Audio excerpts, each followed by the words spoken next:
ఇంకా విచిత్రం, నాకు ఇంకా గమ్మత్ అనిపించింది ఆయన. అధ్యక్ష ఆయన ఏమైనా స్వాతంత్రోద్యమం చేసి జైలుకి పోయింది అధ్యక్ష? ఏం చేసిపోయింది అధ్యక్ష జైలుకి? ఆయన ఏదో పెద్ద సానుభూతి. మేము పోలేదా జైలుకి? వరంగల్ జైలుకి నేను కూడా పోయిన తెలంగాణ ఉద్యమంలో. ఎస్ ఉన్నాం, అక్కడ బరాబర్ ఉన్నాం.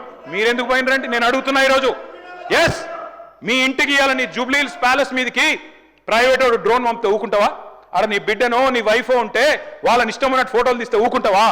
ఎవరి ఇళ్లలో పడతా వాళ్ళ ఇళ్ళ దొరబడతా, నా ఇష్టం ఉన్నట్టు చేస్తా, అరాచకం చేస్తా అంటే ఊకుంటారా అధ్యక్ష? ఇది పద్ధతేనా అధ్యక్ష? అంటే మీ కాడికి వచ్చేవరకే కుటుంబాలు, మీ కాడి కొరకు వచ్చేవరకే భార్య పిల్లలు, వేరే వాళ్ళకి లేరా అధ్యక్ష భార్య పిల్లలు?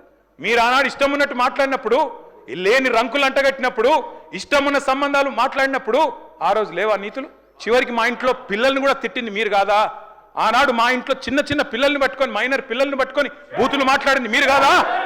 మీరేదో పెద్ద సానుభూతి కోసం మాట్లాడితే ఏం పని చేసిపోయినా మీరు జైలు. అయినా నేను అడుగుతున్నా ముఖ్యమంత్రి గారు, నేను అడుగుతున్నా అధ్యక్ష, జైలుకి ఎవరు పంపుతారు అధ్యక్ష? ప్రభుత్వాలు పంపుతాయా? కోర్టులు పంపుతాయి. కోర్టులో మీరు ఛాలెంజ్ చేసినారు, నన్ను రిమాండ్కి పంపొద్దు అని మీ లాయర్లు అడిగినారు.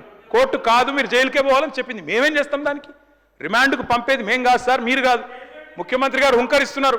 నేను అనుకుంటే అక్కడ ఎవరు మిగిలరు. నువ్వు ఏమనుకున్నా ఏం ఫరకు పడదు, నువ్వు ఏం చేసుకున్నా ఏం ఫరకు పడదు. నువ్వు అనుకుంటున్నావేమో పదవి శాశ్వతం, అధికారం శాశ్వతం, ఏది శాశ్వతం కాదు. అధ్యక్ష నేను కోరుతా ఉన్నా, ముఖ్యమంత్రికి అపరిమితమైన అధికారాలు ఉండవు. ముఖ్యమంత్రికి అపరిమితమైన అధికారాలు ఉండవు. ఎవరిని పడితే వారిని జైలుకు పంపే అధికారం ఉండదు, కోర్టులకు ఉంటుంది.